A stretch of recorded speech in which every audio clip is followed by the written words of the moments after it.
Kollapudi Ramaraju Nagar visit చేయడం జరిగింది September 8వ తారీఖునండి. నీళ్లు చూడండి, ప్రతి వీధి ఇలా నీళ్ళతోటి నిండిపోయింది. ఇంకా నీళ్ళు తగ్గినాక కూడా ఇంకా ఉన్నాయి నీళ్ళు. 6 అడుగులు ఎత్తు 7 అడుగులు ఎత్తు నీళ్ళు వచ్చాయట. మొత్తం అన్ని వీధులు కాలువల్లా ఉన్నాయండి. పరిస్థితి ఇది దారుణమైన.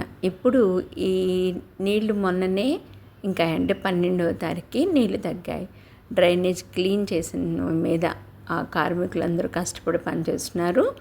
మరి డ్రైనేజ్ క్లీన్ చేసినాక నీళ్ళు వెళ్ళిపోయాయి. ఇప్పుడు శుభ్రం చేస్తున్నారు. వాళ్ళ వేస్ట్ అంతా తీసుకెళ్ళిపోయి శుభ్రం చేస్తున్నారు. స్టిల్ ఆ బురదల్లోనే జనాలు చూడండి ఎలా నడుస్తున్నారో.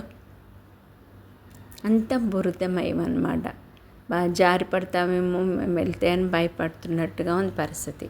ఆ చెత్త అంతా క్లీన్ చేసినాక అప్పుడు ఫైర్ ఇంజిన్ వచ్చి రోడ్లన్నీ కూడా మట్టి క్లీన్ చేస్తారట.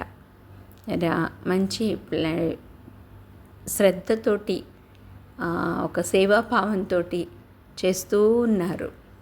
ప్రతి వీధిలో ఎంత మంచాలు, కుర్చీలు, పరుపులు ఒకటేంటి అన్నీ కూడా అల్మరాలు అన్నీ పాడైపోయాయి, అన్నీ పారేస్తున్నాయి.